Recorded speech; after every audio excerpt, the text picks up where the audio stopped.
Hello, welcome to another video. I am going to show you line graphs. So if you've never done graphs before, what you'll find is Excel really has kind of, in my opinion, like maybe 3 or 4 main categories of what it does, right? The first is, you create information and you store information. The second is you represent information using line graphs, bar charts, graphs, that kind of thing. Graphics you can do, right? Like shapes and squares and all that kind of stuff. And that's kind of like the main items, and then combinations of all those things in different applications kind of gives rise to all the diversified applications of Excel. Okay, so what I'm going to show you is Excel line graphs. And some people, when they teach this or they learn this for the first time, what they tend to do is highlight a table, go to Insert, Charts, Line, and do that. And that's great.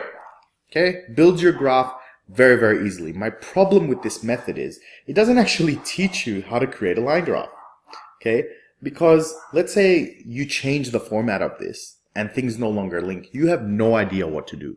And that's my problem with teaching it that way, which is why I don't teach it that way. What I instead teach is if you select anywhere that's not a part of the table, because Excel is going to think, oh, you want me to graph this table, right? So I click outside, and I'm going to introduce a line graph. Okay, I'm just going to introduce the most basic one, okay, which is this one here. And it's going to introduce an empty table. Let me just get the grid lines back on, right? So it's going to introduce something like this. Now I have to introduce the actual information. And if you think back to your high school days, if you're not in high school right now, that is the straightest line. I just did that with my mouse. That's freakish. Okay, so I've got my line graph. Okay, there's 2 elements that you look at. X, right, your horizontal axis, and Y. And basically, when you're doing a graph or a chart, you're telling Excel, well, what's my X values and what's my Y values? Okay, so let's get out of this drawing tool. My X values are going to be the date.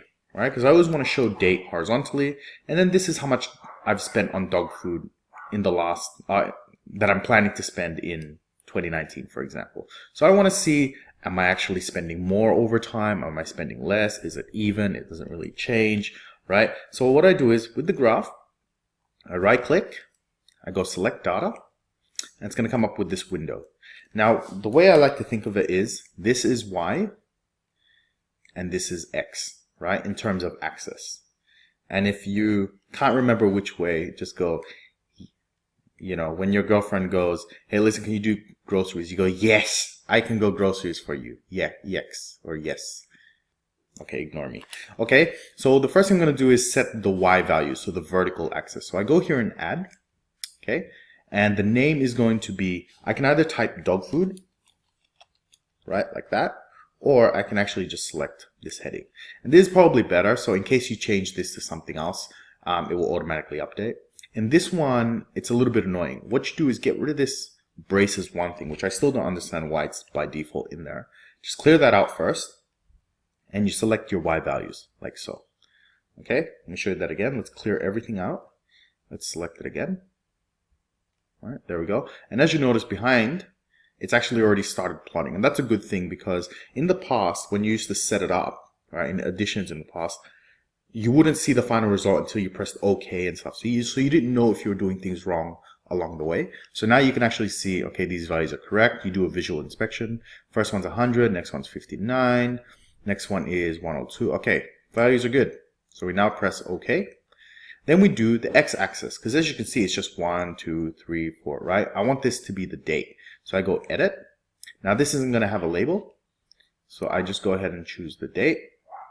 And go OK. And now you can see the dates are in there. And we go OK. And that's it. That's how easy it is to do a line graph. Now let's say I wanted to add a second line to this. Okay. So let me just create another column in here. Let me just copy this formatting. Let's say cat food, right? And I'm going to put just some random values in here. Let's just go from 50 to, let's say cats are expensive, to 250, okay? And I'm just creating some fake information, okay? All right, let's paste the values, all right?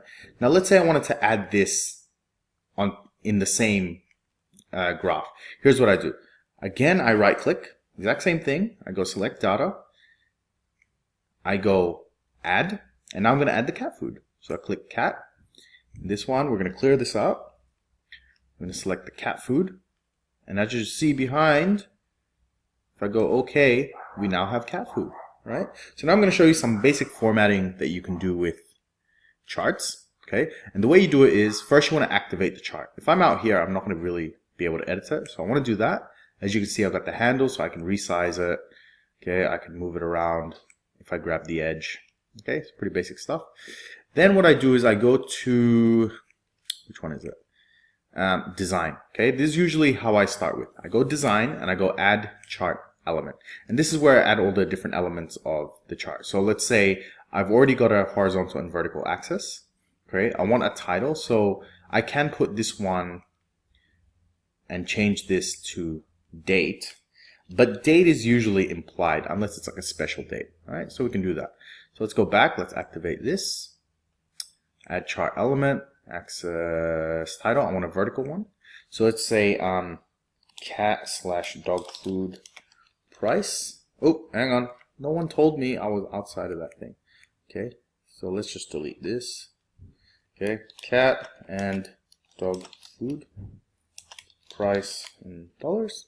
Okay, like so. So I've got a heading for there now. Let's go design. What else do I want to add? No, not interested in that, not interested in that. Legend I want to add. I usually put it at the top, right? You put it at the bottom, you put it on the right side. My only problem with the right side is, look how much space I've lost. Like there's just empty white space, and I really don't like that unless I have a lot of things in my line graph. But even then I wouldn't put that many in my line graph. So I'm going to change that. So the way you change it is you just go back, you go legend, and you just change it. That's it, okay? What else? And that's all I'm really going to add for the titles. Now, if I want to change the actual font size, okay, I can do it almost like cell by cell, right? And I'll show you. If I want to change the font of this, I select it and I change the font, okay? And then I have to go in here and I have to change the font. And that's kind of annoying because I got to do it one by one. So instead what you do is select the edge. So you've selected the object and use these buttons up here. And this can actually increase the size of the entire graphic. So it's a lot quicker. You don't have to kind of be fussing around and all that stuff. Okay, so that's a neat little trick. The next thing I'm going to teach you is to actually style it really, really simply. Okay, so if you go to design, you're going to see colors. You can actually change the theme of your graphic. And you can also use these, which are like preset graphics that you can use. And it kind of makes you look like you're really, really good when maybe you're not. But that's kind of the point, you know. People don't know how people don't have to know how you did it. They just have to know that, wow, he can do that stuff. Yeah. So who cares?